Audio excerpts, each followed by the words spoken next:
Chào bạn, gần đây có một chuyện khiến mình vô cùng ngạc nhiên. Đó là công dân Việt Nam Ashley Bảo Ngọc bị bắt giữ bởi chính phủ Israel vì sang Palestine cứu trợ. Ở Malaysia cũng có nhiều người tham gia hoạt động cứu trợ Palestine, nhưng họ xuất phát từ tâm trạng ủng hộ anh em Hồi giáo. Cũng có chính phủ Malaysia và nhiều tổ chức phi lợi nhuận hỗ trợ. Còn Ashley Bảo Ngọc là một mình dấn thân vào hoạt động. Theo phát ngôn của Ashley Bảo Ngọc trong truyền thông Republica của Indonesia, cô ấy vô cùng đồng cảm với người dân Palestine là vì người Việt Nam cũng từng trải qua sự đau đớn của tội ác chiến tranh do chủ nhà đế quốc phương Tây gây ra, đặc biệt là đế quốc Mỹ. Ở đây cho thấy giáo dục Việt Nam thực sự thành công trong việc đào tạo thế hệ trẻ Việt Nam không quên bài học lịch sử và hoài bão cái mạng rằng Việt Nam luôn đồng hành với các nạn nhân của chủ nhà đế quốc phương Tây. Mình không chắc cô ấy có chú ý đây một điều hay không. Trong những người lên tiếng ủng hộ Palestine, ít nhất có hai ý tưởng khác nhau.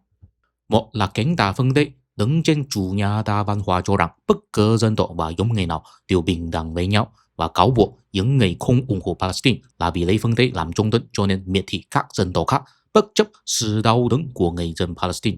Hai là chủ nhà Hồi giáo cho rằng Israel là một quốc gia không bao giờ nên tồn tại. Người Do Thái được phương Tây chống lưng để xâm nhập đất đai Palestine và hiện nay càng ép buộc người dân Palestine hơn nữa. Tuy hai ý tưởng này đều xuất phát từ tâm trạng phản đối chủ nhà đế quốc phương Tây, nhưng thật ra chúng là tư tưởng đối lập với nhau. Vì chủ nhà đa văn hóa cũng nhấn mạnh quyền lợi của LGBT và thường cổ suý thuyết vô thần, đó là tư tưởng tà ác đối với chủ nhà Hồi giáo. Hơn nữa, nếu chủ nhà Hồi giáo đi theo hướng cực đoan thì sẽ chủ trương toàn bộ tín đồ Hồi giáo trên thế giới nên cùng nhau xây dựng một nhà nước Hồi giáo thần quyền và thống nhất. Đó là tư tưởng phản đối hiện đại hóa, kể cả quyền lợi cá nhân đối với chủ nhà đa văn hóa. Truyền thông Indonesia phỏng vấn cô Ashley Bảo Ngọc đó chính là theo chủ nhà Hồi giáo.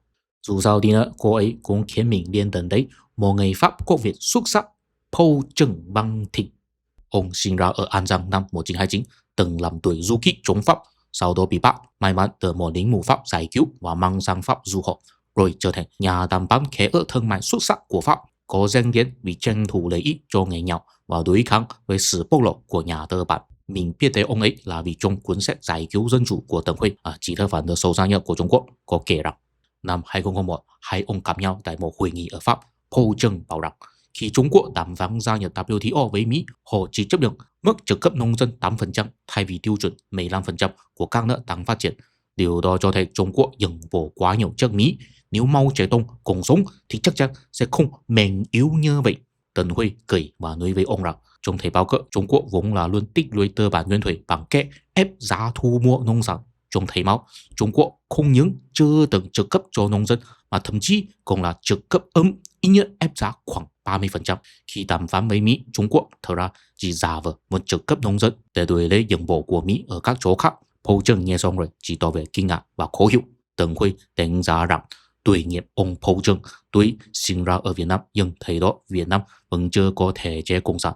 Từ giáo dục tại phương Tây, ông ấy chỉ biết loại chủ nhà xã hội phải nịnh hót người nghèo để lấy phiếu bầu, mà không biết ở Trung Quốc tồn tại một loại chủ nhà xã hội chuyên bóc lột chính nông dân và người nghèo trong nước mình.